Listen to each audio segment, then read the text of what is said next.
I lecimy. Dzień dobry wieczór, panie i panowie. Witam wszystkich bardzo serdecznie w ten przepiękny niedzielny wieczór. Ja nazywam się Marcin Skruch i dzisiaj pomówimy sobie o tym, co tam ciekawego w świecie komiksów, horrorów, nowych seriali, nowych filmów, czyli krótko mówiąc, co tam w Horymudzie. Adam Woszak, witam cię bardzo serdecznie. Fajnie, że jesteś. Jest Katarzyna, bardzo mnie to cieszy. Oraz jest Adam, Adaś, a także Błażej T., a także Jadwiga tutaj dołączyła do nas, widzę na Instagramie. Witam was wszystkich bardzo serdecznie. Słuchajcie, dzisiaj tematów naprawdę nie braknie nam, bo pomówimy sobie o Batmanie, bo okazało się, że David Zaslav, czyli facet, który powiedzmy rządzi Warner Bros., chce więcej mieć Batmana w Batmanie. Więc będzie dużo więcej Batmana, o tym sobie pomówimy. Kilka innych filmów komiksowych również, jak na przykład z 2 Robinami. Słów kilka na temat Doktora Strange 3 będzie, więc sobie na ten temat również, panie i panowie, pomówimy. Clint Eastwood naprawdę nie potrafi się rozstać z kinem. Będzie o jego nowym filmie, nie na tym, o tym, który będzie niedługo w kinach, ale już o kolejnym. Daniel Day-Lewis przerywa aktorską emeryturę i wraca. Dostaniemy kolejny serial od Amazona, będzie to tak zwany spin-off, czyli film poboczny, można powiedzieć, filmu, serialu Reacher. Więc będzie, no niestety będzie mocny dosyć w tym tygodniu cykl PESEL-u nie oszukasz, ponieważ odeszło od nas kilku ciekawych ludzi sztuki.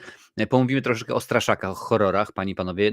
Znamy datę premiery 7 Krzyku, wiemy więcej na temat Five Nights at Freddy's, 5 koszmarnych nocy niech będzie. James Wan kręci techno-thriller, o tym będzie również słów kilka, a także przedstawię wam, panie i panowie, program 10. edycji serialu festiwalu Splat Film Fest. Powiem rzeczywiście, że dużo osób czeka na spotkanie z Artem. Będą nowości październikowe w Kanal Plus Online, a także pogadamy sobie o tym, że pewne seriale zostały skasowane. Zaraz to jeszcze widzę, jest Adrian Mike, cześć, witam cię bardzo serdecznie. Cześć Kasiu, witam cię bardzo serdecznie na Instagramie. Jest Krzysztof Kubiak, wróciłem do Poznania na kolejny tydzień studiów i już oglądanie i analiza wchodzą na pełny. No i bardzo dobrze. Daj znać, co oglądałeś, bo ja ten ostatni kilka dni to rzeczywiście miałem bardzo pracowitych, panie i panowie. Cześć Serius, witam cię bardzo serdecznie i cześć Dariuszu, witamy was bardzo serdecznie. Słuchajcie, zanim zaczniemy, panie i panowie, kilka słów organizacyjnych oczywiście. Jak widzicie, za mną miniatura jest z Batmanem, ale to nie wszystko, bo za 2 tygodnie, panie i panowie, będzie z nami Michał Hudoliński, autor tejże książki. Sobie oczywiście pomówimy troszeczkę więcej o Batmanie, trochę będzie o serialu, więc zapraszam w tym momencie. Już jest utworzony na kanale, można wbijać. Cześć Miłoszu, można sobie spokojnie dać, zaznaczyć, żeby wam przypomniało. To jest po pierwsze. Po drugie, są materiały dla wspierających, bo akurat wjechał jutro, co prawda będzie na YouTubie, ale jest już recenzja Jokera drugiej części, a także jest recenzja filmu Dario Argento Czarne okulary.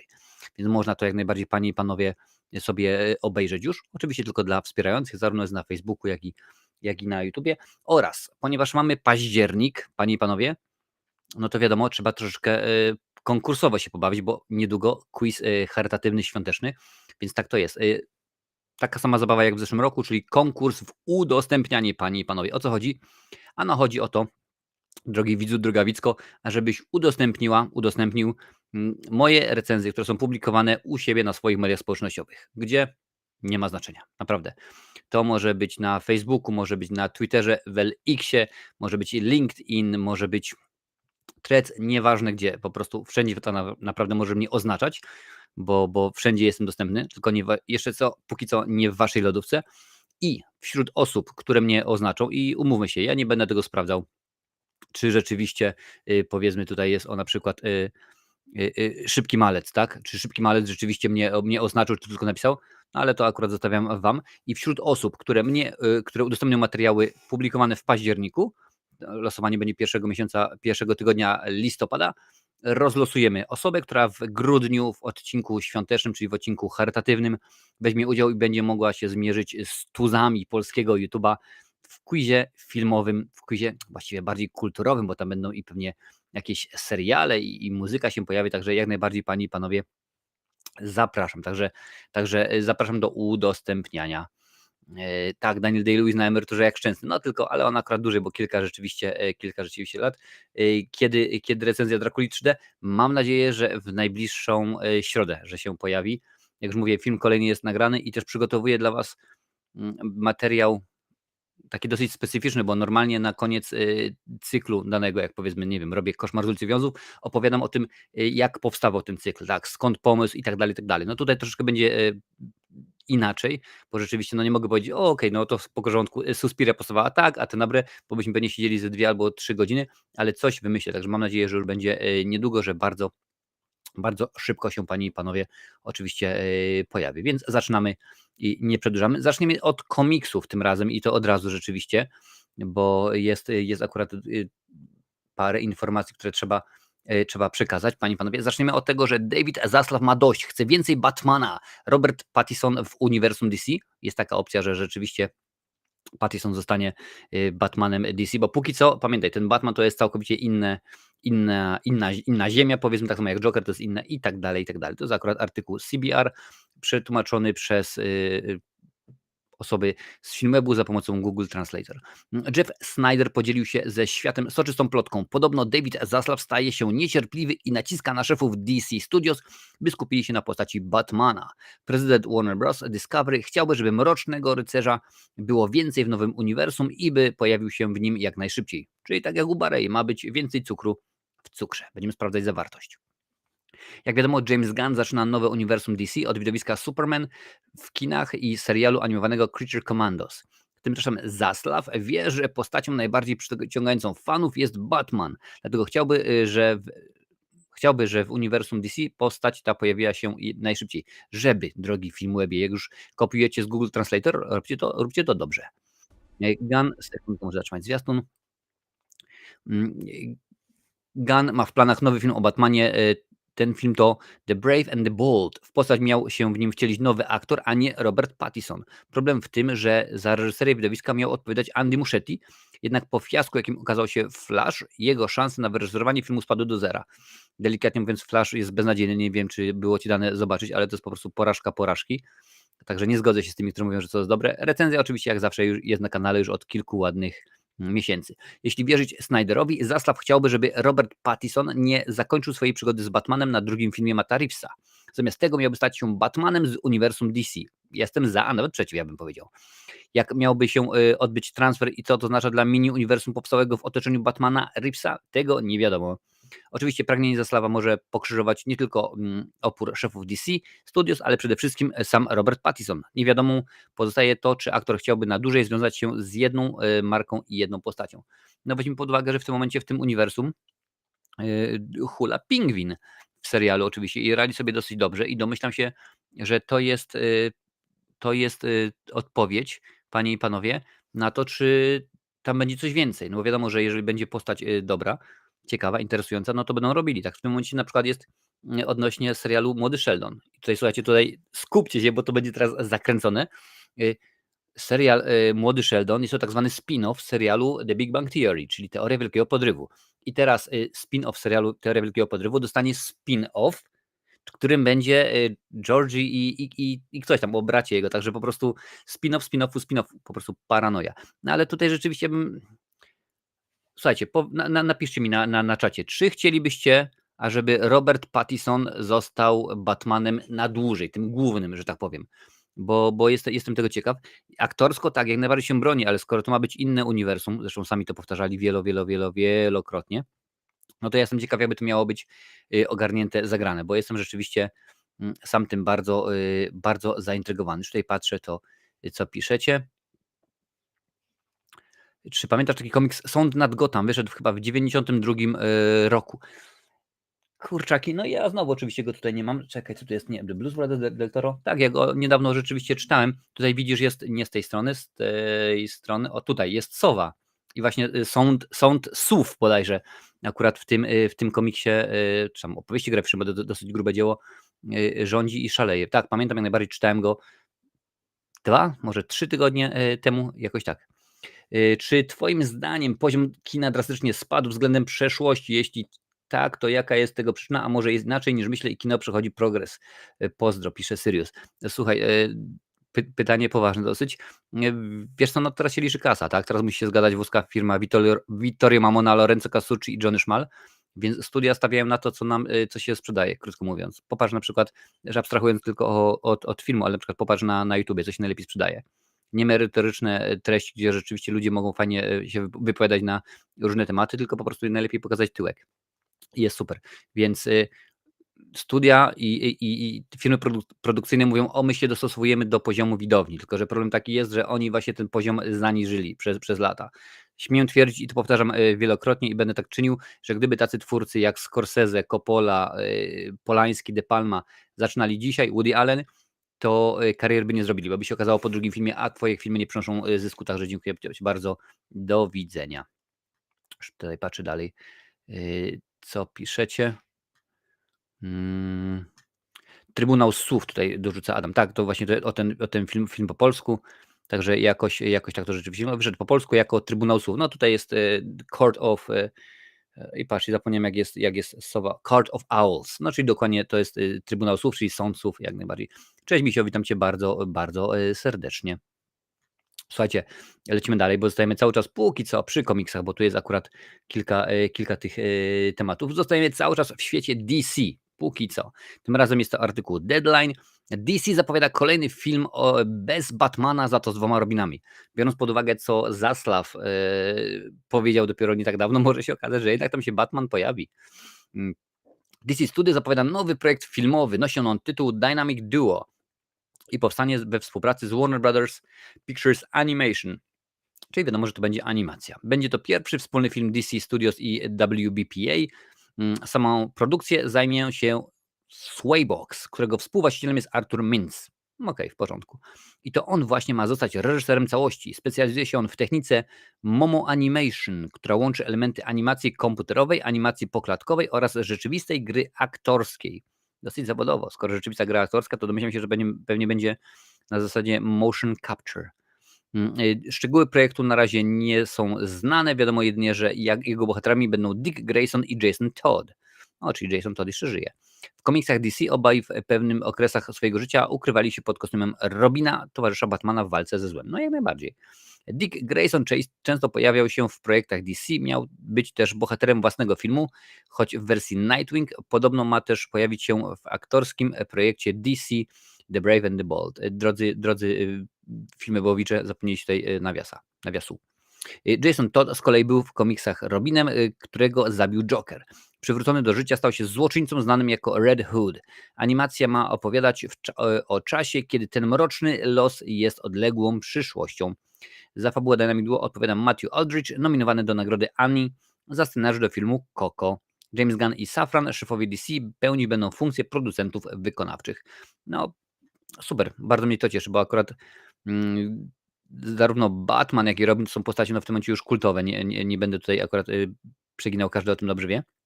Ale sytuacja jest taka, panie i panowie, że w końcu może teraz coś poza Batmanem, może ruszą szeroką ławą, tak jak to ma miejsce przy okazji Marvela. Tam rzeczywiście się bardzo dużo dzieje. Tutaj Miłosz pisze: czekam na kontynuację Black Phone i jak wrzuciłeś post, to od razu polubiłem, nawet napisałem komentarz. No i bardzo dobrze, akurat to będzie później, na samym końcu shorty jak zawsze będą omówione. A tutaj się rozpisze o straszakach. Słuchaj, straszaki dopiero będą za chwilę, także jeszcze troszeczkę pozostaniemy w świecie komiksów. Panie i panowie, tym razem jeszcze co? Marvel i Doctor Strange. Czemu by nie? Doctor Strange 3. Marvel znalazł reżysera. To twórca multiversum obłędu. No wiadomo dokładnie, kto reżyserował. A jak nie, to zaraz ci to powiem. O, czemu nie? Doctor Strange Multiversum obłędu zarobił w kinach na całym świecie blisko $1 miliard. Nic więc dziwnego, że Marvel planuje realizację 3. części przygód Najwyższego Czarownika.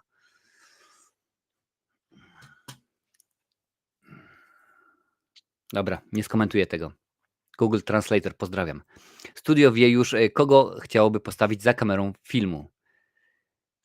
filmu. Dobra, drugi raz, jeszcze też nie skomentuję. Jak informuje hollywoodzki reporter Jeff Snyder, stanowisko reżysera negocjuje Sam Raimi, czyli twórca multiversum obłędu. W jego portfolio znajdziemy również trylogię Spidermana, filmy serii Martwe Zło, Człowieka Ciemności oraz Wrota do Piekieł. Przypomnijmy, iż według nieoficjalnych informacji Raimi był również brany pod uwagę jako kandydat do nakręcenia Spidermana 4. Z Tomem Hollandem ostatecznie fotel reżysera otrzymał jednak Dustin Daniel Cretton, odpowiedzialny za Shang-Chi i Legenda 10 Pierścieni. Raimi miał także pracować nad horrorem Send Help, czyli Przyślijcie pomoc, określonym jako połączenie Misery i Cast Away. Bohaterka filmu to Linda, która wraz ze swoim irytującym szefem Bradleyem wybiera się w podróż służbową. Niestety ich samolot rozbija się na odizolowanej od świata wyspie, a jedynymi ocalałymi z katastrofy są właśnie oni. Linda ma umiejętności pozwalające jej na przetrwanie w ekstremalnych sytuacjach. Staje się dla Bradley'a jedyną nadzieją na przetrwanie. No okej. No i tutaj oczywiście podsumowanie jest w Multiversum Obłędu. No fajnie, bo ja akurat Raimiego lubię. Rzeczywiście z niego dosyć fajny jest reżyser, dobrze tworzy. No zobaczymy, czy coś z tego wyjdzie. Mam nadzieję. Mam nadzieję, że będzie zawodowo. Słuchaj, jeżeli pytanie jest ciekawe, czy wróci Bruce Campbell jako żądny zemsty sprzedawca pizzy. No wiesz, no on już tak naprawdę w świecie Marvela już różne role pełnił, bo przecież nie wiem, czy pamiętasz, ale w Spider-Manie też się pojawił. Bodajże w Spider-Manie drugi tam grał Mater D, tak to się nazywa, no, po polsku powiedzmy szefa sali, tak? W tej francuskiej restauracji. Także jakoś tak to rzeczywiście wyglądało. A czemu nie? Pewnie niech się pojawi, ja nie mam nic naprzeciw. On bardzo często się w filmach się Raimiego pojawia, więc może i tym razem będzie tak, że jak najbardziej wskoczy i śmignie. I czemu by nie, panie i panowie.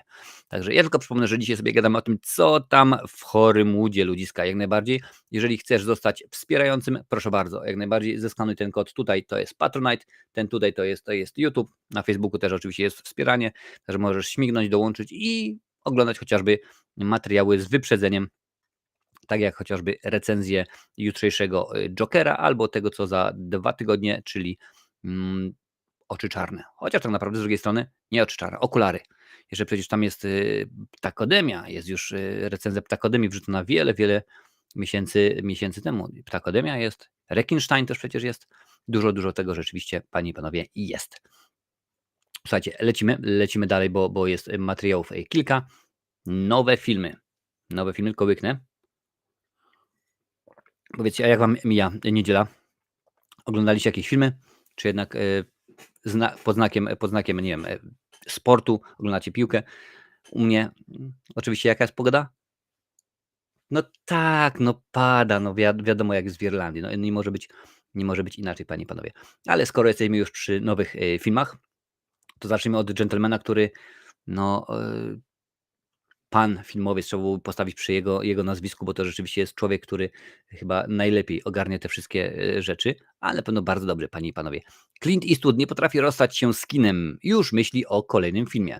Artykuł World of Real, nie mylić z World of Lincoln, panie i panowie.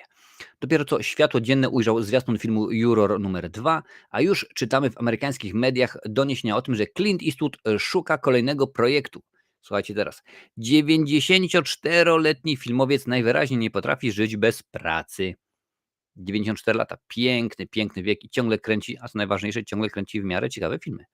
Kiedy pojawiły się pierwsze publikacje na temat filmu Juror numer 2, media sugerowały, że będzie to pożegnanie Clint'a z kinem. Reżyser miał nakręcić coś dobrego i w ten sposób pozostawić po sobie pozytywne ostatnie wrażenie. Teraz jednak zarówno Jeff Snyder, jak i Jordan Raimi twierdzą, że Clint Eastwood nie potrafi cieszyć się emeryturą. Zamiast tego już przegląda scenariusze w poszukiwaniu kolejnego filmowego projektu. Proszę bardzo. Tymczasem Juror numer 2 trafi do kin w listopadzie. Tytułowym bohaterem filmu Eastwooda jest Justin Kemp. Mężczyzna zostaje członkiem ławy przysięgłych w medialnym procesie o morderstwo. Kiedy uświadamia sobie, że to on doprowadził do śmierci ofiary, staje przed dylematem: pokierować ławą przysięgłych w taki sposób, żeby prawda nie wyszła na jaw, czy ujawnić to, co wie i wydać się w ręce wymiaru sprawiedliwości. Gwiazdą jest Nicholas Hoult. Możecie go kojarzyć z Marvela. On grał oczywiście Bestię, więc rzeczywiście całkiem sensownie to wygląda. No nie, no Clint ma dobre filmy i nie można powiedzieć, pozostawi złe wrażenie. No dajcie spokój. Dał nam Gran Turismo, dał nam $1 Million Baby, już nie mówiąc oczywiście o brudnych Harrych, o westernach i tak dalej, także Clint Eastwood rządzi, Clint Eastwood jest niesamowity i rzeczywiście jeżeli ma kręcić jeszcze dużo filmów, to niech tak robi, bo jestem za, a nawet przeciw, jak to mawia pewien polityk. Dobra. Popatrzę, co tutaj piszecie ludziska, co tutaj się dzieje. Aha, Miłosz cały czas pisze o straszakach. Miłosz, spokojnie, do straszaków jeszcze dojdziemy. Słuchajcie, Daniel Day-Lewis przerwał aktorską emeryturę. Stał się takim, powiedzmy, Wojtkiem Szczęsnym, tylko że akurat w filmach. No niech tak będzie, czemu by nie. Zrobił to dla syna. Daniel Day-Lewis przerwał aktorską emeryturę, podaje nam Variety. Wiecie, że tak w ogóle Daniel Day-Lewis, no oczywiście jest Irlandczykiem, to sobie mieszka niedaleko, relatywnie niedaleko, bo w Irlandii to wszędzie tam ze 2-3 godziny, ale sobie mieszka spokojnie, nie wadzi nikomu. Wczoraj gruchnęła wieść o tym, że Daniel Day-Lewis przerwał aktorską emeryturę, drogi Filmwebie. Naprawdę weźcie to dobrze i kopiujcie. Jeżeli już nie tłumaczycie sami, to weźcie, to ogarnijcie, a nie to, że jakiś tam kurczę studenciak to robi za darmola. Pierwszym medium, które o tym poinformowało, było brytyjskie Daily Mail. Nie wszystkie podane przez nich informacje okazały się prawdziwe. Na szczęście, kiedy wyszło szydło z worka, jego nowy projekt został oficjalnie potwierdzony. Daniel Day-Lewis ogłosił porzucenie aktorstwa w 2017 roku po triumfie, jakim była Nić Widmo. Nie podał powodu swojej decyzji i wtedy deklarował, że tym razem nie wróci. Było to bowiem już drugie pożegnanie się z kinem. Pierwsze nastąpiło po filmie Boxer, a to było dawno temu, jeszcze w Polsce wtedy byłem. Daily Mail opublikował wczoraj zdjęcia z planu filmu, na którym Daniel Day-Lewis był widziany. Portal miał rację, choć nie jest do siebie podobny. To rzeczywiście on jest na planie. Podał jednak błędny tytuł i nic więcej. Ojecie. Teraz wiemy, że film, dla którego powrócił, to Anemone. Daniel Day-Lewis napisał scenariusz we współpracy z synem. Ronan Day-Lewis jest też reżyserem całości. To jego pełnometrażowy debiut. Ronan Day-Lewis wcześniej dał się poznać światu jako malarz. Szczegóły projektu nie są znane, wiadomo jedynie, że jest to studium związków rodziny między ojcami, synami i braćmi. W obsadzie Anemone są również Sean Bean, Samantha Morton, Samuel Bottomley i Sophia Oakley-Green. Operatorem jest Ben Forsman, znany z Love Lies Bleeding. Film powstaje dla Focus Features, w którym zrealizowany został poprzedni film Daniela Day-Lewisa, Nić Widmo oraz studia Brada Pitta, czyli Plan B. No okej, super, rzeczywiście, bardzo mnie to cieszy. Akurat Sean Bean to też Irlandczyk, Samantha Morton, nie pamiętam, ale jeżeli mnie nie myli, to jest akurat aktorka brytyjska. Dobrze. Ja jestem za. Jestem za. Popatrzymy, co tutaj piszecie. Okej. Nicholas Hoult grał też cara Mikołaja w serialu Wielka od HBO. Fajna komedia. No okej, trzeba byłoby przecież rzeczywiście zobaczyć. Tu się odnosi jeszcze do Clint'a. Bardzo, panie i panowie, mnie to cieszy, bo rzeczywiście Clint to zacny facet i dobre produkcje nam wrzuca. Tutaj jestem skonfundowany, przyznam wam, wiecie? Bo jakiś czas temu był artykuł o tym, że studio, które nam dało Reachera, się zamyka, tak? Że już nie będzie więcej. Kononowicz, nie ma niczego, nie będzie niczego. No a tutaj nagle się okazuje, że dostaniemy tak zwany spin-off tegoż serialu i bohaterką będzie Frances Negley. I jestem zadowolony, bo rzeczywiście Reacher to fajny serial, bardzo dobry. Podobał mi się, no ale zobaczymy, jak to będzie przy okazji tegoż projektu. Kilka teraz jest, jak najbardziej kilka teraz seriali jest, więc o nich teraz chwileczkę pomówimy. Mam nadzieję, że widzieliście Reachera i znacie. Witam bardzo serdecznie Irena, Jadzia i Paulina. Wszystkie 3 dziewczyny wbiły właśnie na Instagrama. Hejka. Słuchajcie, oficjalnie Amazon zleca spin-off serialu Reacher bohaterką Frances Nigley. Akurat to jest artykuł Deadline. Jak Amazon zapowiadał, tak też zrobił. Nigley, czyli tytuł roboczy, zostanie zrealizowany. Serial będzie rozgrywał się w tym samym uniwersum co Reacher. Patrzcie, już jest drugi serial, już jest uniwersum. To już po prostu teraz wszystko. Domyślam się, że gdyby Reksio był kręcony dzisiaj, to byśmy się dowiedzieli, że wraz z Bolkiem i Lolkiem oraz Koziołkiem Matołkiem to też jest to samo uniwersum. Reacher to jeden z większych przebojów serialowych Amazonu, dlatego też studio już od jakiegoś czasu mówi o możliwości poszerzenia uniwersum o kolejne tytuły. O serialu Nigley pisaliśmy już kilka tygodni temu, wtedy to były jednak bliżej nieokreślone plany. Teraz wiemy już, że Amazon daje mu zielone światło. Go, go, go! I bardzo, bardzo dobrze. Chyba. Gwiazdą serialu będzie Maria Sten, która ponownie wcieli się we Frances Nigley. Za show odpowiadać będzie showrunner Reachera Nick Santora oraz Nicholas Wooten, z którym Santora pracował przy Skazanym na śmierć. A co to za film? Czyżby to był jakiś Steven Seagal? Tak mi to troszeczkę śmierdzi? Nie, to tylko i wyłącznie Breaking Bad. W nowym serialu Frances Nigley będzie prywatną detektyw. Kiedy dowiaduje się, że jej dobry przyjaciel ginie w podejrzanym wypadku, poruszy niebo i ziemię, by poznać prawdę. Wykorzysta w tym wszystko, do czego się nauczyła, u boku Jacka Reachera. Alan Ritchson, czyli serialowy Reacher, ma się gościnnie pojawić w nowym show. No, nie widzę innego wyjścia. rzeczywiście będzie w porządku. No, skoro to samo uniwersum, to pewnie gdzieś tam przed tymi wydarzeniami z Reachera się będzie akcja działa, czy jakoś tak, no zobaczymy. Zobaczymy, co to będzie, jak to będzie, co się, panie i panowie, wydarzy. A niech się wydarzy, bo rzeczywiście może być ciekawie. No ale niestety, słuchajcie, przychodzi taki moment, kiedy trzeba pogadać o tym, że PESEL-u nie oszukasz. Dzisiaj jest rzeczywiście bardzo smutny moment, bo odszedł od nas tak, legenda muzyki country między innymi. Nie żyje legenda muzyki country Abraham Whistler z trylogii Blade. Chris Christopherson miał 88 lat, podaje The Hollywood Reporter. No, dla większości pewnie ludzi to jest Whistler, dla mnie to jest gumowa kaczka z filmu Konwój, który to bardzo, bardzo uwielbiałem i rzeczywiście nawet chyba mam gdzieś na DVD. Chris Christopherson, legendarny muzyk country, zdobywca Złotego Globu za rolę w filmie Narodziny Gwiazdy. Legendarny Abraham Whistler z cyklu Blade nie żyje. Miał 88 lat, jak poinformowała rodzina, zmarł w swoim domu w Maui na Hawajach, panie i panowie. Mm, Człowiek naprawdę orkiestra, można by powiedzieć, bo oprócz tego rzeczywiście, że muzyka, no to jego rzeczywiście największy konik, no to studiował w Oksfordzie. Nie tam jakieś ociupinki wielkie, tylko rzeczywiście Oxford. W wojsku też mu się dobrze zrobiło, ale rzeczywiście zajął się muzyką country i poszło mu to super świetnie. Debiutował w obrazie Ostatni film, który wyreżyserował Dennis Hopper. 2 lata później zagrał w klasyku Sama Peckinpaha, Pat Garrett i Billy the Kid. No to rzeczywiście jest niesamowity film. Rola Kida przyniosła mu nominację do nagrody BAFTA. Jest to brytyjska nagroda Brytyjskiej Akademii Filmowej. Kilka lat później zagrał w Narodzinach Gwiazdy. Rola w tym filmie przyniosła mu Złoty Glob, pierwszy i zarazem ostatni. Tam akurat partnerowała mu Barbara Streisand. Panie i panowie, w latach 70. i 80. to kolejne produkcje. Alicja już tutaj nie mieszka. Konwój, kultowa rola kierowcy zwanego Rubber Duck. Gumowa kaczka, tego już nie mieliście przetłumaczyć, co? Wrota niebios między innymi. Chris Christopherson wystąpił również w takich filmach jak Pee-wee Herman w cyrku, w Morzu Ognia, Blade, Wieczny Łowca, Godzina Zemsty z Melem Gibsonem, gdzie akurat grał antagonistę, co ciekawe. Planeta Małp Tima Bartona, Obłęd, Kobiety pragną bardziej i cykl Mój przyjaciel Delfin. Rzeczywiście bardzo ważne role, bardzo, bardzo ciekawe filmy, no ale też wiek dosyć sędziwy, no i co tu dużo mówić, Chris dał nam dużo ciekawej.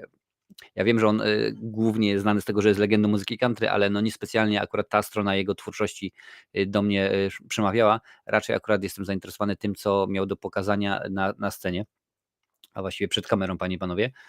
Kolejny gentleman, który od nas odszedł, to John Ashton i pewnie nazwisko niewielu cokolwiek mówi, ale kiedy powiem, że jest to Taggart z Gliniarz z Beverly Hills, no to już pewnie więcej osób kojarzy. John Ashton, filmowy John Taggart z cyklu Gliniarz z Beverly Hills nie żyje. Miał 76 lat. To jest akurat portal Deadline nam podał tę informację. W minionym tygodniu po długiej chorobie zmarł John Ashton, amerykański aktor znany i jest fanem na całym świecie jako John Taggart z cyklu Gliniarz z Beverly Hills, panie i panowie. Mnóstwo filmów, naprawdę ja sprawdzałem, robiłem shorty, to jest ponad 120 filmów w jego dorobku, filmów i seriali oczywiście. Przed kamerą pojawił się w latach 70., a te seriale to m.in. Kojak, Columbo, Dallas, MASH, więc rzeczywiście mnóstwo znanych produkcji. Wrota do kariery otworzył mu udział w filmie Gliniarz z Beverly Hills, w którym zagrał sierżanta Johna Taggarta. Dzięki tej roli mógł się później pojawić w filmach Some Kind of Wonderful, Zdążyć przed północą, rewelacyjna komedia sensacyjna, panie i panowie, z Robertem De Niro, więc jak nie było wam dane obejrzeć, to polecam, bo to jest fajny film. Niesforna Zuzia, Wielka Mała Liga, Szybkie Pieniądze, czy Gdzie jesteś, Amando? Więc rzeczywiście bardzo fajne produkcje. Do roli Taggarta powrócił jeszcze dwukrotnie w filmie Dwójka i Gliniarz Beverly Hills Axel F. To ostatni film sprzed kilku tygodni, zresztą recenzja na kanale jest, mam nadzieję, a jeżeli nie, to dopiero się pojawi. Aktor od dłuższego czasu walczył z chorobą nowotworową. W oficjalnym komunikacie podano, że zmarł w czwartek w FT Collins w stanie Colorado. Prywatnie John Ashton był wielkim pasjonatem golfa, chętnie brał udział w charytatywnych turniejach golfowych rozgrywanych na całym świecie.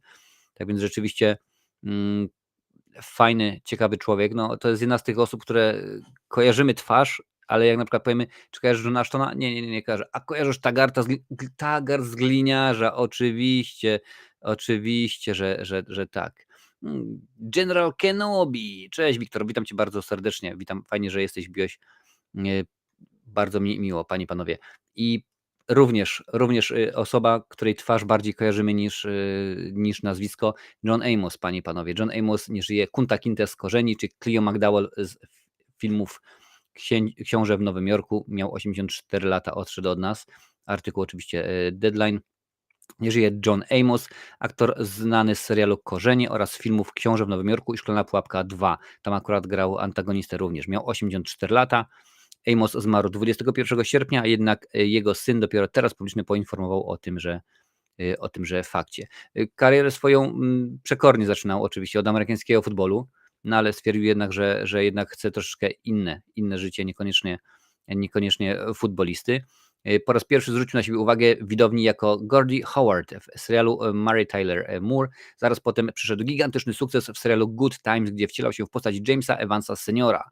Został usunięty z niego po tym, jak popadł w konflikt z twórcą serialu, kiedy wyrażał swoje niezadowolenie dotyczące jego prezentowania, jak prezentowana jego postać. Ten serial oczywiście u nas niekoniecznie bardzo znany, ale w Stanach był ogromnie wielkim sukcesem. Kolejny serial to oczywiście Kunta Kinte w Korzeniach, bardzo dobra rola. Amos nigdy nie zrezygnował z telewizji. Do najważniejszych ról należą Percy Fitzwallace z prezydenckiego pokera, Cleo McDowell, to już oczywiście nie telewizja, a film z komedii Książę w Nowym Jorku. Zapał też w pamięć widzą jako Grant z hitu Szklana Pułapka 2. On grał tego złola, oczywiście taki fajny, miał czarny beret, który mi się zawsze podobał. Amos także wystąpił w takich filmach jak Władca Zwierząt, Rykoszet, tam oczywiście partnerował Denzelowi Washingtonowi i Johnowi Lithgowowi, Doktor Dolittle 3, Ciotka kontra Mafia oraz Niedoszlifowane Diamenty. Jeżeli pamięć mnie nie myli, to Niedoszlifowane Diamenty to jest z Adamem Sandlerem bardzo ciekawy film, który Sandler zrobił dla Netflixa. Jedną z ostatnich jego ról była ponownie rola Cleo McDowella w filmie Książę w Nowym Jorku, część druga, aczkolwiek ten film przeszedł niestety bez echa. Panie i panowie, no szkoda, ale co powiemy, panie i panowie, PESEL-u nie oszukasz. Wiem, że herbatka, ale wasze zdrowie, panowie. Spoczywajcie w pokoju. Słabych te kilka tych dni, co? Tutaj rzeczywiście tych trzech panów, wcześniej Maggie Smith, więc rzeczywiście bardzo, bardzo znana. Ja wiem, Adaś, dla typowego Polaka to nie są znani ludzie, ale na tym polega nasz odcinek, że wiesz, my przedstawiamy, no to są postacie kultowe. No, jakbym na przykład pokazał tobie zdjęcie Claude'a Buñuela na przykład, to byś powiedział, a kto to jest, co to w ogóle jest za facet, albo na przykład zdjęcie Briana De Palmy, też byś nie kojarzył, a to akurat są osoby znacznie ciekawe i interesujące. Ja bym pokazał zdjęcie Kieślowskiego, też byś pewnie nie kojarzył. Dalej nie widziałeś Uncut Gems, musisz sobie rzeczywiście obejrzeć, jest chyba na Netflixie, tak mi się wydaje, bo Sandler podpisał wielofilmowy, że tak powiem, kontrakt akurat z Netflixem. Cześć Patryk, witam Cię bardzo, bardzo serdecznie. Teraz będziemy gadać, Panie i Panowie, o straszakach. Tak, będzie gadanie o straszakach. Wiem, że lubicie horrory, więc sobie na ten temat pomówimy, a tutaj się dzieje dosyć sporo, bo mam akurat aż 4 informacje na temat horrorowych rzeczy. Jest na Netflixie od lat, odkładam, wiesz, taki twój pułkownik. Ja też mam taką niestety stertę i nie będę mówił, jakie tam są produkcje, bo aż rzeczywiście ktoś mi zaraz powie, jak tam tego nie widziałeś, niemożliwe. Niemożliwe. No ale każdy ma z nas jakiś tam pułkowników, także nadrobisz kiedyś, Wiktor, spokojnie, wierzę w ciebie. I trust in you, panie i panowie. Horrory. Zaczniemy od Krzyku, czemu by nie, skoro zaanonsowałem go w tytule dzisiejszego odcinka, więc niech będzie. Wiemy, kiedy usłyszymy krzyk Neve Campbell. Ale pięknie to zabrzmiało. Data premiery 7 części slashera ujawniona. Podaje Instagram. Czyli tym razem akurat jest to artykuł własny, domyślam się, Filmwebu. 30 lat, sekundkę, musi być pauza, bo będą prawa autorskie. 30 lat po premierze kultowego slashera Krzyk do kin wejdzie 7. część cyklu. Datę premiery w mediach społecznościowych ujawniła Neve Campbell i współtwórca serii Kevin Williamson. Przypomnijmy, że Krzyk 7 powstaje w otoczce skandalu. Pierwotny plan przewidywał, że film domknie historię sióstr Carpenter. Skojarzenia z Johnem Carpenterem? Oczywiście, że tak. Kiedy jednak w mediach społecznościowych gwiazda nowej serii Melissa Barrera wyraziła swoje polityczne poglądy, została natychmiast przez studio Spyglass zwolniona. Z kolei druga gwiazda Jenny Ortega nie bardzo chciała wracać. Miała pretekst w postaci napiętego grafika, QKH, dała też zaporowe żądanie finansowe, które Spyglass nie chciało spełnić. No i potem elegancko wjechała, Neve Campbell, która powiedziała, a posmarujcie, to ja wystąpię. No zobaczymy. No i w tym momencie, panie i panowie, wiemy, że data będzie w 30. rocznicę, czyli sprawdzimy, kiedy miała premiera pierwszego Krzyku. Był to rok, który? No tutaj jest, nie ma informacji, proszę bardzo. Drogi Filmweb, jak już piszecie, że 30 lat, no to troszeczkę więcej niż tylko niż tylko to, czyli 30 lat, czyli dopiero w 2026, panie i panowie, pojawi się Krzyk 7, czyli dopiero za 2 lata. Na to by wszystko wyglądało. A kiedy? No to się okaże. Musicie sobie sprawdzić, drodzy widzowie, kiedy to było, kiedy miała miejsce premiera, ale może będzie dalej poniżej, zobaczymy. Nie czekajcie tutaj, o proszę bardzo. Widząc projekt w totalnej rozsypce, Spyglass postanowiło pogodzić się z oryginalną gwiazdą serii Neve Campbell. Aktorka już wcześniej była brana pod uwagę, ale studio wtedy nie chciało spełnić warunków dotyczących garzy. Tym razem negocjacje skończyły się sukcesem. No pewnie zażądała i tak mniej niż Jenna Ortega. W 7. części serii na celownik zmaskowanego mordercy ponownie znajdzie się Sydney Prescott i jej rodzina. W filmie zobaczymy jej męża Marka Kingaida, w tej roli ponownie Patrick Dempsey oraz ich dorosłe dzieci. Kevin Williamson jest reżyserem filmu. Premiera 7. części wyznaczona została na 27 lutego 2026. Proszę bardzo, tutaj taki bardzo ładny post. Czyli panie i panowie, no niespełna niecałe, tak, ale jeszcze 2 lata. Musimy czekać 2 lata. Dziękuję bardzo. Błażej tutaj nam podrzucił informację, że będzie napisane 27 lutego, a premiera miała miejsce 20 grudnia 96.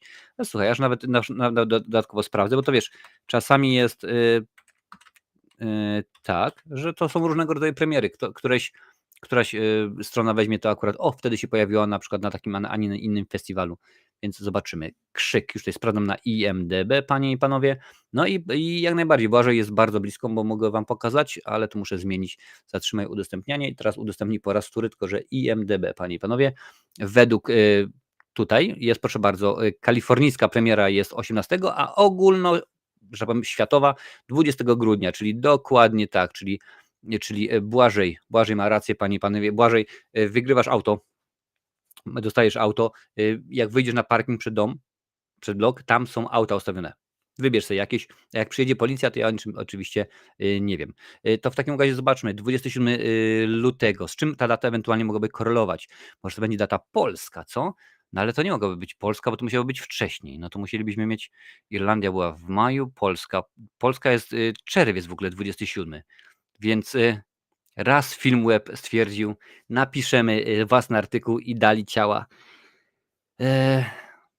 Ale może shorta o tym zrobię. Drogi Filmwebie, jak się nie znasz, to nie pisz, naprawdę. Jeżeli nie macie pojęcia, no to nie róbcie. Tutaj nie ma takiej opcji, żeby to był 27 luty, bo nawet w Ameryce dopiero była w grudniu 20. Także po prostu szak. Portugalia, nie Polska? No jak to Portugalia, nie Polska? Ja Portugalii pokazałem, a gdzie mi to się Polska? Gdzie jest Polska? Gdzie jest Polska? Patrzcie. Patrz. O, nie ma Polski, nie ma Polski. Gdzieś tutaj jest. Czyli w Polsce w ogóle nie było premiery, co? Czekaj. Ctrl F. Polska. Poland. Jest. 22 sierpień, więc jeszcze lepiej. Więc o co chodzi, drogi filmowie? O co chodzi? Dokładnie tak zrobiłem. Ctrl F, pisz Poland i akurat się wyszukało, że jest. Także panie i panowie, no co tu dużo mówić. Filmweb jak zawsze pokazał klasę. Brawo. Filmwebie drogi, nie znacie się, za to Błażej pokazał klasę. Super.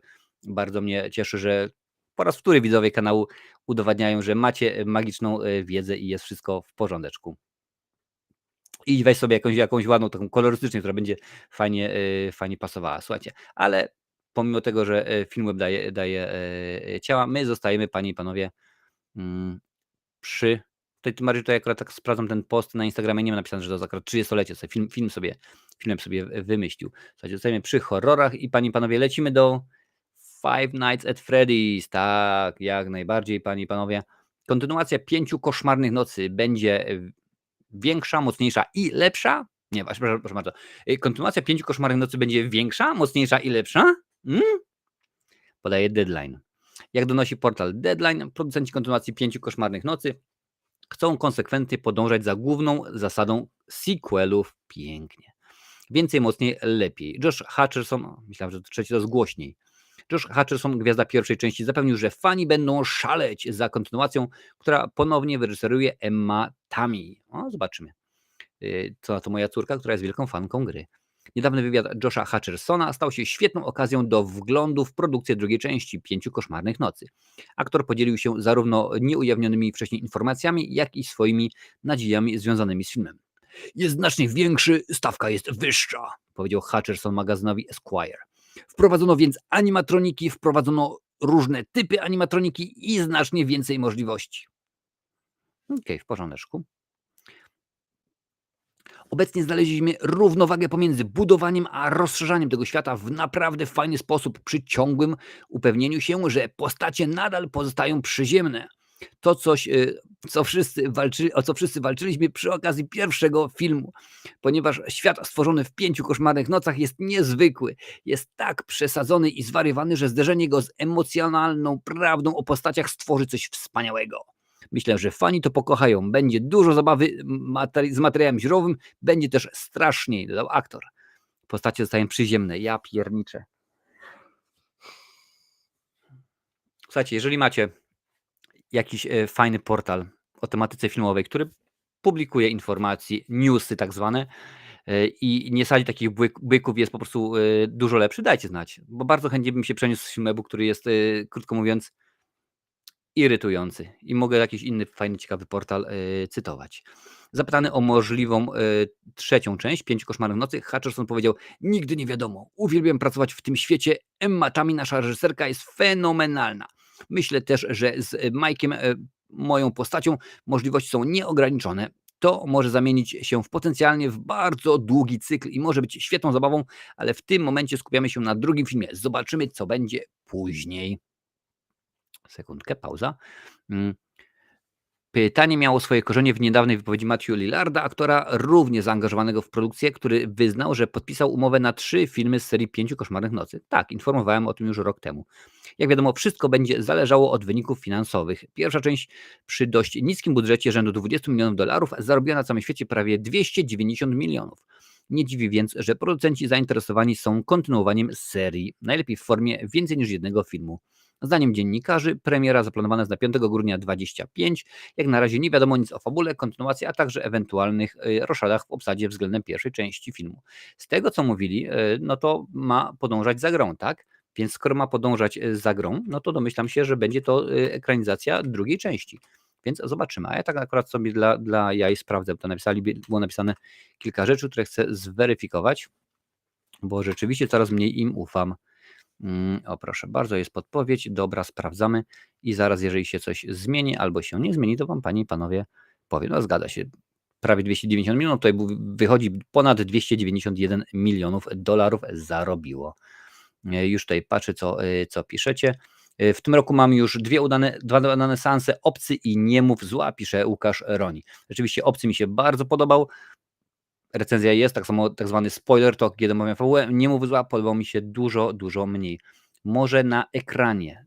Domyślam się, że chodzi o portal, tak? O ten portal. Ok, to sobie zapiszę. Na ekranie. Sprawdzę, zobaczymy, co tam jest. Wybieram się na horror Diabeł za miesiąc w kinach. Uważacie, że warto? Odpiszcie. Jeżeli ktoś już widział, panie i panowie, to dajcie znać Łukaszowi, czy warto ten film obejrzeć. A co to się włączyło? A to nie to, ale to o, dobrze, pewnie, że tak jest. Słuchajcie, jak macie ochotę, to wbijajcie na fanpage, tam w tym momencie na Facebooku. Już jest, panie i panowie, już wam tutaj pokazuję. Ciach, pach, prach, gdzie to jest? Już w tym momencie prawie, niewiele brakuje, ale jest 14 000 obserwujących, także niedługo będzie 15. Bardzo mnie to cieszy, także jak najbardziej wbijajcie, jeżeli chcecie. Tam dużo, naprawdę tam publikuję przynajmniej 5 razy dziennie. 5 razy dziennie wrzucam posty z różnego rodzaju informacjami. Akurat dzisiaj było na temat filmu The Black Phone 2. Dzisiaj było również na temat filmu Invincible. Było o grach Control i Alan Wake i tak dalej, i tak dalej. Zresztą za chwilę wam o tym wszystkim opowiem, panie i panowie. Ale ponieważ jesteśmy cały czas w horrorowych informacjach, no to teraz, panie i panowie, przejdziemy do guru, można by rzec, ostatnich lat horrorowych, czyli o Jamesie Wanie. Gwiazda Krzyku i inni w techno-thrillerze Jamesa Wana. Simu Liu, gwiazdą serialu, panie i panowie, podaje nam deadline. Melissa Barrera, o której dopiero co mówiłem, Krzyk i Krzyk 6, Sinclair Daniel, naznaczony czerwone drzwi, Brian Darcy James, Spotlight i Mark O'Brien, Zabawa w pochowanego, i Kathleen Chalfant z Old dołączyli do obsady niezatytułowanego serialu, który James Wan przygotowuje dla firmy Peacock. Gwiazdą projektu jest Simu Liu, Shang-Chi i Legenda Dziesięciu Pierścieni. Peacock, to mi się wydaje, panie i panowie, że oni mają umowę i to w Polsce za to będzie odpowiedzialny Showtime, tak? Sky Showtime, tak to się nazywa. Mm. Projekt zapowiadany jest jako szpiegowski techno-thriller. Simu Liu wciela się w Aleksandra Hale'a, analityka amerykańskiego wywiadu. Pewnego dnia odkrywa, że jego mózg został zhakowany, przez co wrodzy agenci mają dostęp do wszystkiego, co widzi i słyszy. Bohater podejmuje się niebezpiecznego śledztwa.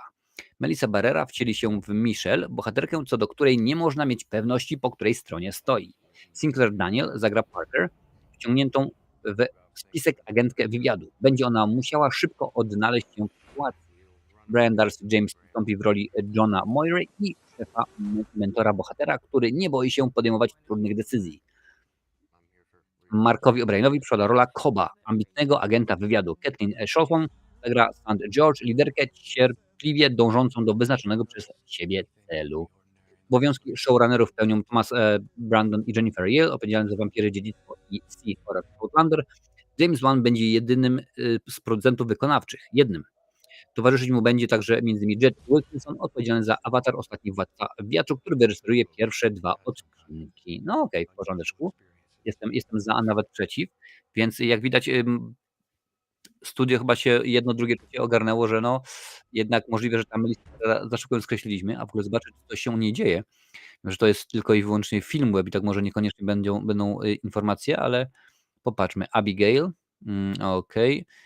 Twój potwór, tutaj krzyk, The One, no powiedzmy coś tam się dzieje. Rzeczywiście mogło pewnie być dużo lepiej, no ale popatrzymy jak to będzie wyglądało za czas jakiś. No i dobrze, niech się tworzy.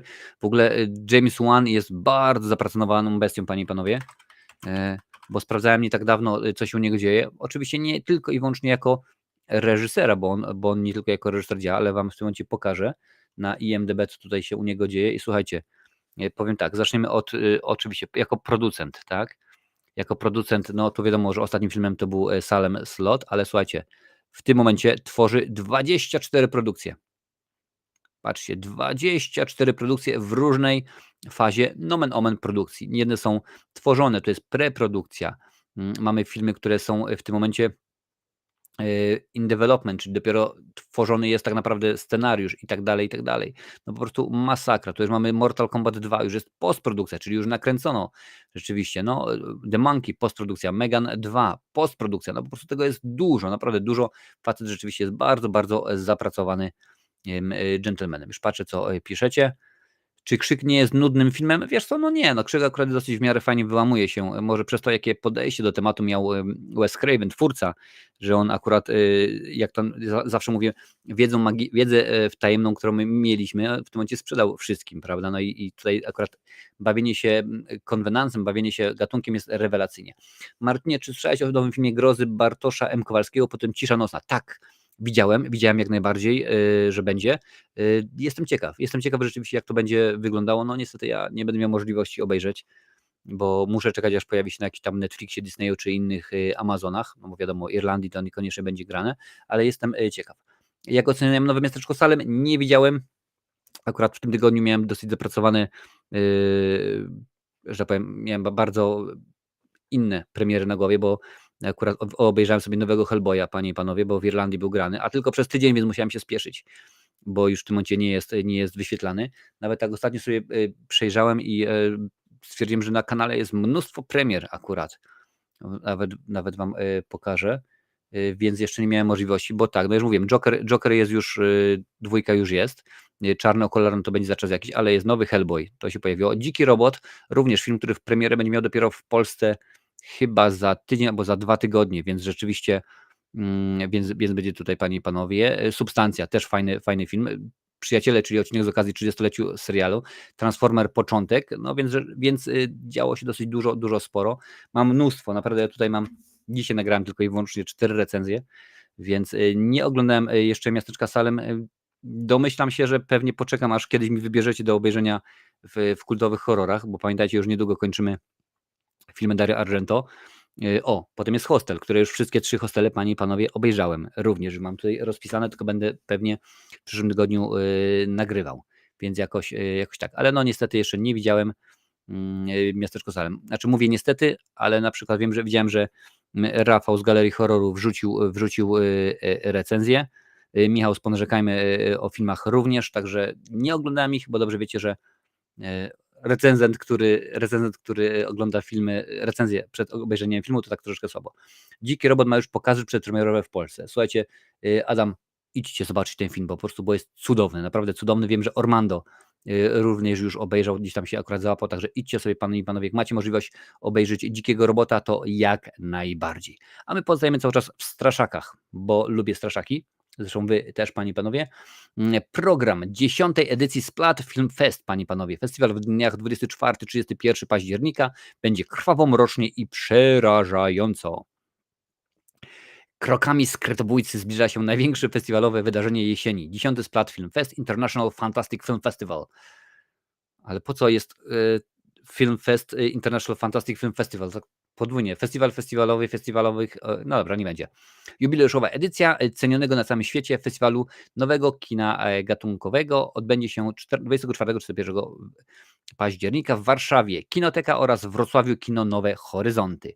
Zacznie się od before'u festiwalu.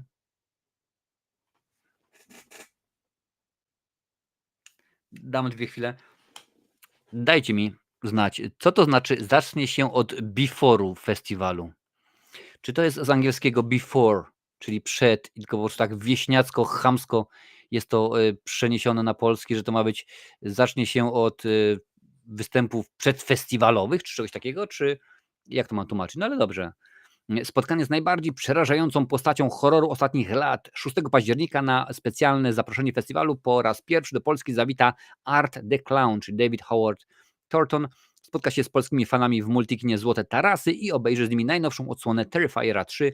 Będzie to drugi pokaz w Europie i jeden z pierwszych na świecie. Zaraz, Miłosz, widzę, że piszesz. Bardzo mnie to cieszy. W tegorocznym programie Splat Film Fest znalazło się blisko 40 tytułów pełnometrażowych i 20 krótkich metraży. Jeżeli słyszeliście o świetnym nowym horrorze, na pewno go pokażemy, panie i panowie. I tutaj są najciekawsze, najważniejsze punkty festiwalu. Nie będę wszystkich wymieniał.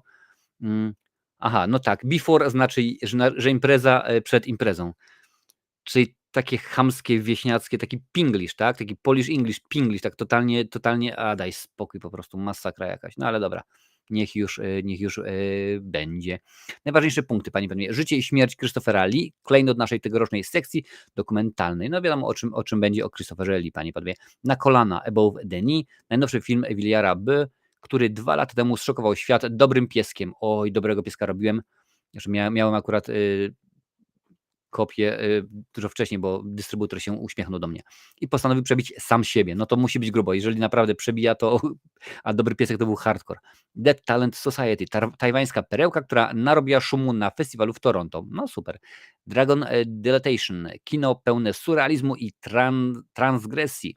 Zachwycające wizualne najnowsze dzieło Bertranda Mandico, stałego bywalca z Splat Film Fest. W ubiegłym roku pokazywał był Conan oraz After Blue. No, ciekawe. W płomieniach In Flames, kanadyjsko-pakistański horror, który swoją premierę miał w Cannes. No, słuchajcie, jak Cannes pokazuje, to raczej powinno być dobre. Chociaż z drugiej strony ostatni film Dario Argento, czyli Czarne okulary, był pokazywany na Berlinale, więc Crazy House, najbardziej obrazoburczy film roku. Nick Frost i Alicia Silverstone grają rolę życia w holenderskiej czarnej komedii, która płynnie zamienia się w makabryczne kino Home Invasion. No, ja lubię akurat Nicka Frosta, a Alicia Silverstone, kurczę, już dawno jej nie widziałem czymś dobrym, ale rzeczywiście może i tym razem się uda. Oddity, doskonały gotycki horror i kryminał. W jednym niewidoma kobieta prowadzi śledztwo w sprawie śmierci swojej bliźniaczki. No i pięknie. Sayara, film w reżyserii tureckiego reżysera Kana Evrenola, który przyjedzie do Polski na 10. edycję Splat Film Fest. To prawdopodobnie najbardziej krwawa i makabryczna produkcja tego roku. Brutalne kino zemsty, w którym tytułowa bohaterka zamienia się w bezlitosną maszynę do zabijania, anioła zemsty i koszmar sennych mężczyzn, którzy giną z jej ręki jak muchy. No i proszę bardzo. W programie znalazł się także VHS Beyond, panie i panowie, 7. rozdział ukochanej antologii wielbiciela kina grozy, Time Stalker, brytyjskie arcydzieło o kobiecie, która w każdym swoim życiu zakochuje się w tym samym toksycznym mężczyźnie.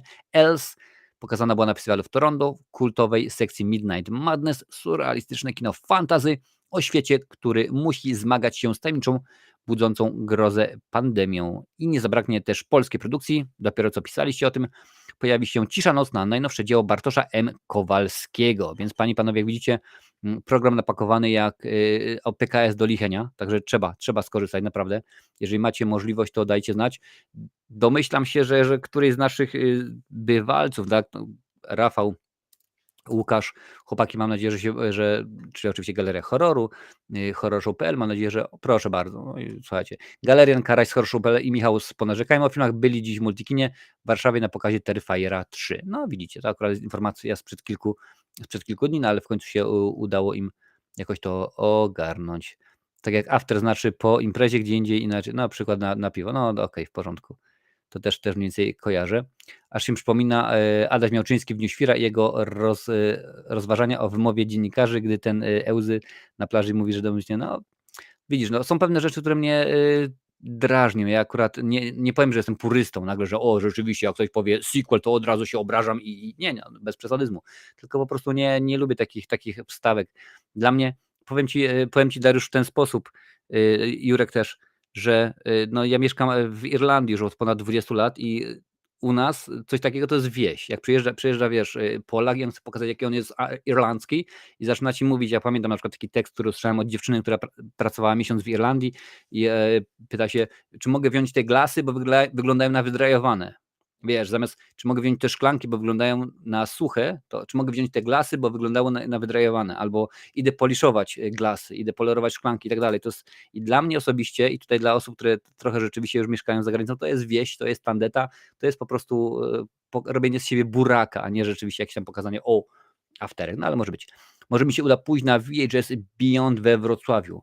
Nie no, rzeczywiście korzystaj, jeżeli tylko masz okazję, jeżeli rzeczywiście lubisz, bo to jest pewnie coś, co warte. Sobie doleję herbatki, panie i panowie, bo rzeczywiście lubię.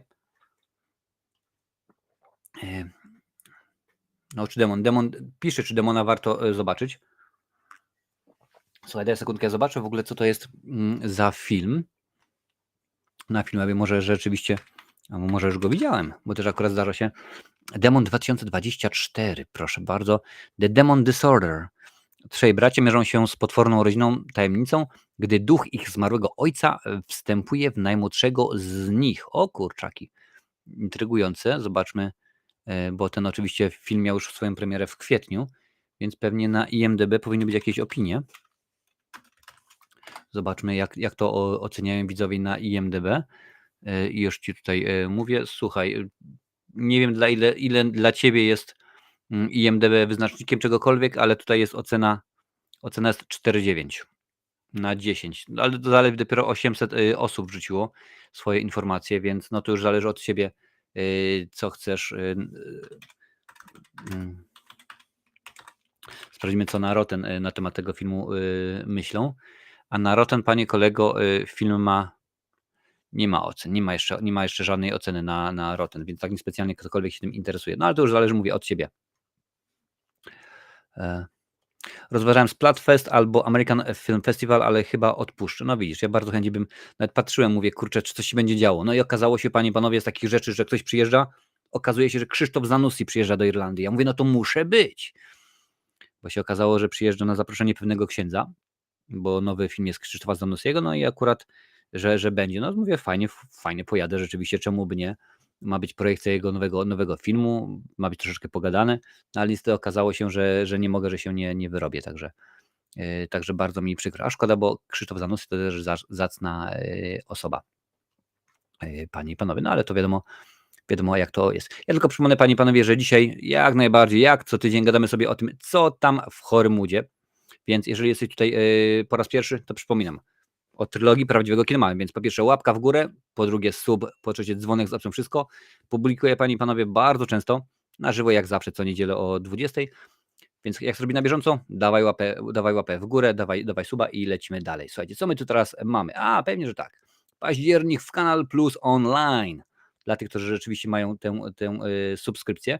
Słuchajcie, tak lub nie, czy używacie, czy oglądacie filmy na Kanal Plus Online? Czy macie tą usługę, czy jednak stwierdzacie, spokojnie stary, mam Netflixa, Playera, Amazona, CDA Premium, Apple Plus i tak dalej i to mi wystarczy. Dajcie znać, jak to jest u was, a ja, panie i panowie, przeczytam wam, co tam się ciekawego będzie działo. Październik w Kanal Plus Online. Wracamy do TheOffice.pl. Słuchajcie, w październiku wracamy do naszego ulubionego biura. Już 25 października na Kanal Plus Online pojawi się 3 pierwsze odcinki nowego 4. sezonu, a w nim prawdziwa walka o utrzymanie się na powierzchni kropli czanki. Przepraszam bardzo, super. Bardzo mnie to cieszy. Czy mamy tutaj podane ciekawe informacje? Mamy podane rzeczywiście. Nie, to już patrzymy, co ciekawego nam wrzucili. Nie, zwiastuny wyłączamy. Oczywiście The Office.pl 4. sezon. Ja akurat oglądałem w telewizji i muszę powiedzieć, że dosyć fajnie się to ogląda. Miło, że ja już mam suba i dzwona na obu kanałach. A czy kontynuujemy Marcinowe recenzje ekstra? Wiesz co, motyw jest taki, że tam coś się będzie działo, ale o tym pewnie za czas jaki dopiero wam powiem. Kolejny film, czyli Back to Black, biografia Amy Winehouse, pojawi się 13 października. Biała odwaga, panie i panowie, to aż kipi od emocji, można przeczytać w naszej recenzji filmu Marcina Koszałki. Trudno się z autorem nie zgodzić, bo historia dwóch bardzo różniących się od siebie góralskich rodów zahacza o najbardziej namiętne tematy w naszej narodowej historii oraz jej największe tajemnice. Więc proszę bardzo, jeżeli lubicie, to czemuż by nie.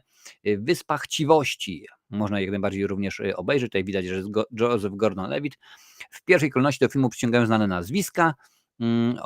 Twórca od Henry'ego, który znalazł się na liście 10 najlepszych filmów niezależnych. Fabuła jest taka. Główny bohater przenosi się z ciężarną żoną do małego i nudnego miasteczka, w którym obejmuje posadę funkcjonariusza policji. No i oczywiście wtedy się zaczyna dziać. Komedia skrywa wiele nieprzewidzianych zwrotów akcji. No proszę bardzo. Aby być w temacie, Horror Story, 31 października, wiadomo, Halloween albo Święto Zmarłych, w zależności od tego, jak tam sobie lubicie. Horror Story, a jednak komedia, chociaż czasem będzie to śmiech przez łzy. Adrian Apan opowiada o bohaterze, który marzy o wielkiej karierze. I brakuje. W wielkim mieście, a w zamian dostaje rzeczywistość wyjętą prosto z koszmarów. No i to akurat polska produkcja, panie i panowie. Także możecie śmignąć. Widzowie docenili Horror Story na zeszłorocznym festiwalu Młodzi i film, przyznając mu nagrodę publiczności. Gniazdo Pająka jest kolejnym filmem. Tytuł nie kłamie, jest i Gniazdo i Pająk to taki z kosmosu, który pożera ludzi. No więc widzicie, jest wszystko i widać, że akurat chcą, ażebyśmy się bali pod koniec tego miesiąca. Punkt wrzenia, panie i panowie. Serial od 17 października w każdy czwartek po jednym odcinku. Punkt wrzenia ze Stevenem Grahamem w roli szefa kuchni zdobył w 2022 roku 4 nominacje do najważniejszych brytyjskich nagród BAFTA, a także wiele pozytywnych recenzji. No więc czemuż by nie? Jeżeli lubicie, łatwo można się domyślić, że to się akcja rozgrywa gdzieś tam, powiedzmy, w kuchni, a przynajmniej gdzieś tam w jakiejś restauracji czy coś. Ostatnio z dziewczyną obejrzymy wszystkie 3 sezony The Office i jest świetnie. Czekam mocno na 4. sezon.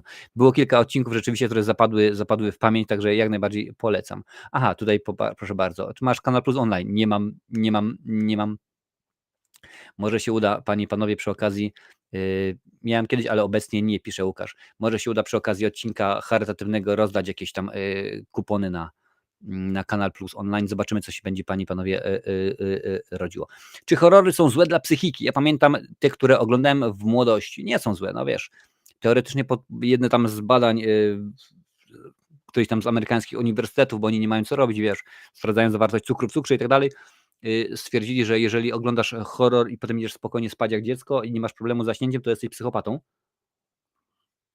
Mówiłem wam o tym ostatnio i tak dalej, witam więc bardzo serdecznie. Nie no, akurat wydaje mi się, że jeżeli nie masz problemów ze sobą, to jeżeli masz problemy ze sobą, to nawet komedia może być złym filmem dla ciebie. Słuchajcie, Różowe lata 90. skasowane. Niestety stało się. Różowe lata 90. skasowane. Czy ktoś uratuje serial? Czyli w domyśle, czy jakaś inna platforma przejmie tę produkcję? Jest to akurat artykuł Deadline. Dzieciaki z miasteczka Point Place nie powrócą na ekrany. Portal Deadline donosi, że platforma Netflix podjęła decyzję o skasowaniu serialu Różowe lata 90., kontynuacji kultowego sitcomu Różowe lata 70. Jednak być może produkcja jeszcze nie powiedziała ostatniego słowa. To się bardzo często zdarza, bodajże po 3 czy tam 4 sezonach na przykład anulowana była pełniejsza chata. Kontynuacja serialu Pełna chata sprzed wielu, wielu lat. No i to samo przecież stało się z Picardem, tak? To akurat jest chyba Amazon, ale też po 3 sezonach bodajże anulowali, czy jakoś tak. Decyzja Netflixa jest najprawdopodobniej podyktowana spadającymi wynikami oglądalności. Drugi sezon serialu zadebiutował w 2 8-odcinkowych częściach po opublikowaniu co tydzień przez platformę streamingową Top 10 ich najchętniej oglądanych tytułów przebił się zaledwie raz w debiutanckim tygodniu, gdy na koniec sierpnia udostępniono drugą połowę serii. Zabrakło jej wśród najpopularniejszych tytułów. No, tutaj widzę Kurtwood Smith, panie i panowie. Ja wiem, że on się tutaj pojawia, ale dla mnie to będzie zawsze Clarence Bodiker z Robocopa. Wredna bestia. Czemuż by nie. Pewnej nadziei fanom daje Kurtwood Smith, który w serialu i jego poprzedniku wcielił się w zrzędliwego Reda Formana. W poście opublikowanym na Instagramie podziękował fanom, obsadzie i ekipie filmowej. Zaznaczył jednak, używając słów Reda Formana: nie będziemy idiotami, sprzedamy serial, bo dobrzy dziadkowie postaraliby się, żeby te dzieciaki skończyły liceum. Oryginalny serial Netflixa rzadko zmieniają matczyną platformę, znajdą się jednak przypadki produkcji, które były kontynuowane po sprzedaży praw telewizji czy platformy streamingowej. Wśród komedii taka sztuka udała się One Day at a Time, które zostało uratowane przez stację kablową POP. Jest zatem szansa, że zobaczymy jeszcze nowe odcinki rowych lat 90. No, daleko szukać. Dopiero co mówiłem o Marvelu, panie i panowie. Mamy 4 seriale Marvela. Jessica Jones, Daredevil, Luke Cage i Iron Fist. Wiadomo, że tylko Daredevil przeszedł w drugą stronę, no ale tak to jakoś rzeczywiście wyglądało. Nie ma. Ja powiem tak, ja akurat nie znam tego serialu, nigdy go nie oglądałem. Tam Różowe lata 70. kiedyś oglądałem, ale akurat Różowych lat 90. jakoś nigdy nie miałem możliwości, inaczej, możliwości miałem, ale akurat jakoś niespecjalnie byłem tym zainteresowany, panie i panowie, bo tak to jakoś wyszło, że niespecjalnie mi się to gdzieś tam zapadło. A wiecie, ja jestem na bakier z serialami, bo co tu dużo mówić, tak to rzeczywiście jest u mnie, panie i panowie. Ale teraz pora na shorty. Słuchajcie, shorty. Shorty to nie są oczywiście krótkie filmy, a krótkie i tylko i wyłącznie posty, które będę zaraz wam czytał, krótkie wpisy. Także to akurat będę robił. Wolisz Karego czy Skarsgarda? Bo ja szczerze to chyba Karego, jeżeli chodzi oczywiście o to. Tak, rzeczywiście wydaje mi się, że Tim Curry był ciekawszy. Robert Englund to klasyk, a nie jakiś aktor, imienia nie pamiętam. No widzisz, tak to rzeczywiście się zgadza. Czekamy na nowego Freddy'ego Krugera, panie i panowie. Shorty, czas start. Oczywiście czytam nie z filmu tym razem, a z tak zwanego fanpage'a marcinowych recenzji, panie i panowie. Potwierdzono, że Louis Pullman, czyli syn Billa Pullmana, zagra Sentry'ego w filmie i tutaj się urwało. Thunderbolts, proszę bardzo, Thunderbolts. Nie wiem dlaczego, ale ta informacja i wiele jak temat tego filmu niespecjalnie mnie porusza. Tutaj muszę za chwilę skorygować, panie i panowie. Według doniesień zdjęcia do filmu The Black Phone 2 rozpoczną się w listopadzie tego roku. Dla tych, którzy film oglądali i im się podobał, bardzo ważna informacja. Nadal trwają prace nad filmem aktorskim Invincible, ale nie wiemy oczywiście nic więcej. To są takie informacje, które no nie zawsze wnoszą dużo, aczkolwiek tylko i wyłącznie informują. Planowane jest nakręcenie filmów lub seriali TV na podstawie gier Control, a także Alan Wake. Zobaczymy, jak to będzie wyglądało. Tim Burke, tutaj oczywiście na zdjęciu z filmu Furioza, wystąpi w filmie Blade Runner 2099 u boku Hunter Schafer oraz Michelle Lee. Zdjęcia już są w toku, już trwają, także kręci się, więc się dzieje, panie i panowie. Fran Drescher, możecie ją zapewne kojarzyć z roli Niani Fine, oczywiście, albo z przewodniczącej, jest pani prezydent Związku Zawodowego Aktorów SAG-AFTRA. Zagra w filmie Marty Supreme w reżyserii Johna Sadifa. Akcja filmu ma toczyć się wokół tenisa, a Fran zagra matkę postaci granej przez Timothy Chalameta, panie i panowie. Więc kolejna biografia, tym razem tenisa. Tak, ale nie dopisałem tutaj, powinienem właśnie tenisa, ale stołowego. Więc różnie to może, panie i panowie, być. Według doniesień Marvel Studios pracuje nad projektem Silver Surfer. Matt Shakman, odpowiedzialny za Fantastyczną Czwórkę najnowszą, jest producentem projektu. Ale co, gdzie, jak i kiedy, więcej nie wiemy na ten temat, panie i panowie. Tu też mówiłem o tych różowych latach 90. Podczas wywiadu dla Los Angeles Times Tobin Bell potwierdził, że powróci jako John Kramer w filmie Piła 11. I to mnie rzeczywiście bardzo cieszy. Muszę akurat sprawdzić moje hollywoodzko-bollywoodzkie informacje i zobaczyć, czy pewien aktor powróci również jako pewien policjant. A to akurat dosyć ciekawa jest sprawa dla mnie. Już tutaj patrzę. Serial Chucky został anulowany po 3. sezonie, ale to nie koniec Chuckiego. Don Mancini, twórca Laleczki, zapowiada, że ma nowy pomysł na film, panie i panowie. Zobaczymy, co tutaj się podzieje, czy rzeczywiście się zmaterializuje. Widzę, że to tylko tyle, jeżeli chodzi o shorty. Pamiętam niektóre sceny z horroru, na przykład egzorcyzmy, jak Emily biega po ścianach, tak jakoś mi zostało z Emily. Może myślisz o horrorze Egzorcyzm Emily Rose. W sumie dosyć fajnie. Zendaya też zagrała ostatnio film o tenisie, tylko ona o tenisie ziemnym, a tutaj ma oczywiście być o tenisie stołowym. No, ja jestem taki niekoniecznie przekonany, bo gwiazdy tenisa stołowego, no, nie są tak bardzo odbierane jako gwiazdy. No, słuchajcie, wiadomo, mieliśmy super gwiazdy w Polsce, tak? Dajcie mi znać, czy na czacie jest ktoś, kto pamięta, jak się nazywał nasz bardzo, bardzo utytułowany tenisista stołowy. Dajcie znać w tym momencie. Jeżeli tak, to napiszcie, jak się ów dżentelmen nazywał. Świętej pamięci, nie żyje już od kilku lat. Ale rzeczywiście zacna postać i dosyć fajnie zapadł. Ja obecnie oglądam Stamtąd i polecam ten serial. Wiesz co, ktoś mi to mówił, Marcin z kanału Halfish, rzeczywiście mówił, że obejrzał bodajże pierwszy, tam drugi sezon, a potem się już zaczęło robić słabo, także jak najbardziej. Andrzej Grubba, bardzo dobrze. Łukasz, wygrałeś akurat, nie mam już drugiego samochodu, ale dla Ciebie jest talon na balon, także jak kiedyś się zobaczymy, to jak najbardziej możesz spokojnie sobie odebrać talon na balon, a najlepiej ten z helem, żeby rzeczywiście to wyglądało jakoś fajnie, sensownie i zabawnie, panie i panowie. Słuchajcie, przyszły tydzień jest napakowany, jak mówiłem już wcześniej, jak kabanos, no bo rzeczywiście tak też może być. Jutro, to już dla wspierających jest, zarówno jak mówiłem na Facebooku i na YouTubie, jest już recenzja Jokera. We środę, to mi dopiero przed chwilą w trakcie odcinka potwierdził Lincoln, będzie Dracula 3D. Dracula 3D będzie bluzgana, recenzja, panie i panowie, więc przygotujcie się, no bo rzeczywiście tak to musi jakoś wyglądać. Aż nawet sprawdzę, co będzie w piątek, bo ja już mam pewien pomysł, tylko muszę sprawdzić, jak to będzie wyglądało. 7, 13 październik. No, Dziki Robot, no akurat w najbliższy piątek Dziki Robot wchodzi do kin, panie i panowie, więc akurat no, już na kanale jest, więc ja nie będę miał możliwości zrobienia go po raz drugi, bo nie ma rzeczywiście za bardzo po co. Wchodzi również Terrifier 3, ale coś czuję, że nie będzie dostępny u mnie w kinie i pewnie będę musiał pojechać gdzieś, żeby go obejrzeć, a jeżeli tak to będzie, to nie będzie go na recenzji w piątek, tylko będzie na recenzji w poniedziałek, więc pewnie coś wymyślę fajnego innego, bo też jest kilka produkcji, które już miałem możliwość zobaczenia, czy to właśnie przez dystrybutorów, do których macham bardzo chętnie. Dziękuję za te wszystkie linki do Vimeo, gdzie tam rzeczywiście mogę obejrzeć. Ale tutaj widzę, że za 2 tygodnie będzie The Apprentice, czyli Wybraniec. Widzę tutaj rzeczywiście, że będzie Megalopolis i Venom 3, więc spokojnie będą nowości, panie i panowie, będą nowości, także nie ma problemu, będzie rzeczywiście coś fajnego, coś dobrego. Oczywiście daj łapę w górę, jeżeli jeszcze nie dałeś. Przypominam o udostępnianiu. Jeżeli udostępniacie, to potem bierzecie i będziecie się mogli zmierzyć. A w tym momencie, panie i panowie, jeżeli chodzi o osoby, które pojawią się w grudniu w trakcie odcinka specjalnego, to już wiemy, bo jest potwierdzone, że pojawi się Lincoln, pojawi się Rafał z kanału Galeria Horroru, pojawi się Marcin z kanału Halfish, niegdyś kocham kino, pojawi się Potwornicka, znana z konglomeratu podcastowego i jeszcze pracuje nad jednym, może dwoma osobami, więc zobaczymy, jak to będzie. Ale będzie recenzja Terrifiera 3, bo już omawiałeś, tak, jak najbardziej. Terrifier był już omówiony w cyklu kultowe horrory, a dobrze wiecie, że coś jak się pojawiało w kultowych, to będzie już każda kolejna część.